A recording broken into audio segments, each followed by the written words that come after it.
were forced out of their home by foreclosure because they couldn't pay their mortgage. So why is the city of Portland still sending this family a bill for water and sewer services that they're not even using?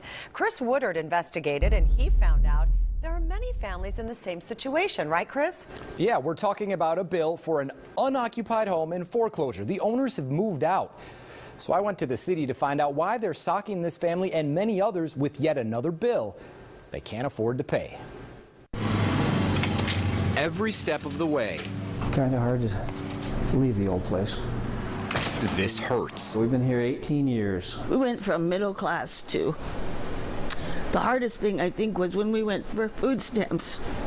With declining health and trapped under a mountain of medical bills, The medications alone eat us alive. Rich and Iris Blessinger were given a foreclosure notice in July, losing their home, they say, only to have salt poured in that wound by the city of Portland. If they're not living in the home or using any water or any sewer coming from the actual house, why are they still being charged?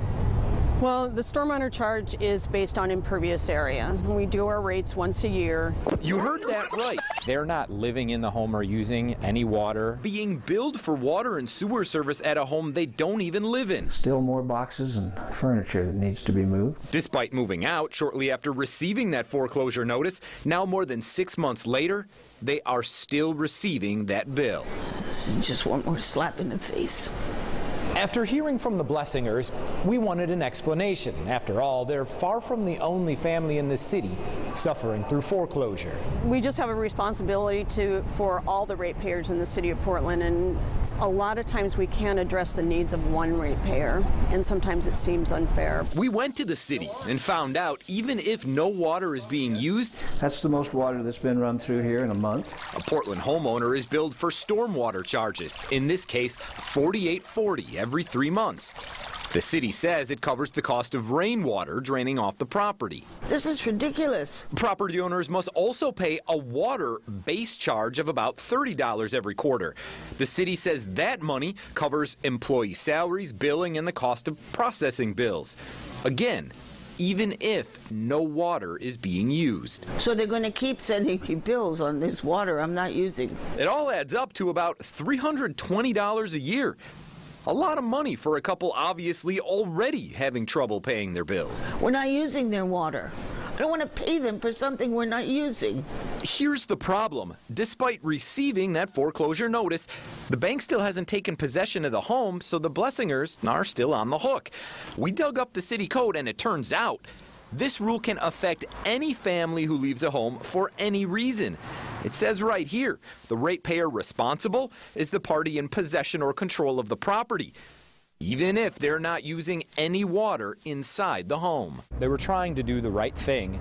Is there any room for flexibility in a situation like this? If they can produce a letter from the lending company that says you are supposed to move out as of a certain date, we may be able to use that to move the charges over to the company. So we went to Wells Fargo, who holds the loan. Why does it take the bank so long to actually take possession of that home? Well, foreclosures are a pretty complicated process. We found state law has a lot to do with the speed of a foreclosure, slowing down the process in an effort to help people who want to fight and try and stay in their homes. Why can't an exception be made for a family like this? Well, Wells Fargo's not the only entity involved in the foreclosure process. There's also the court system, there's also the county sheriffs, and so they all have to work together. In other words, every step of the way here, agencies are passing the buck. The city says, well, we could stop billing a family if the bank would foreclose faster. The bank says, we can't foreclose faster unless lawmakers change the rules.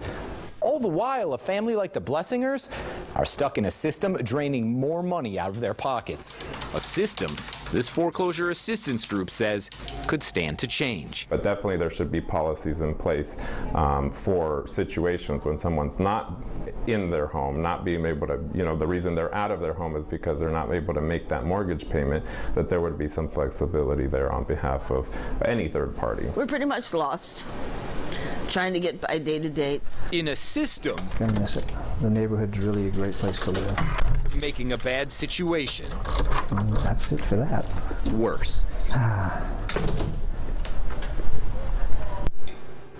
Now, I talked to a few different local nonprofits about what's next in this situation, and they all shared a similar sentiment with me. They say the city should step to the plate here and have a conversation about what they can do or should do for people in this type of situation. Kelly?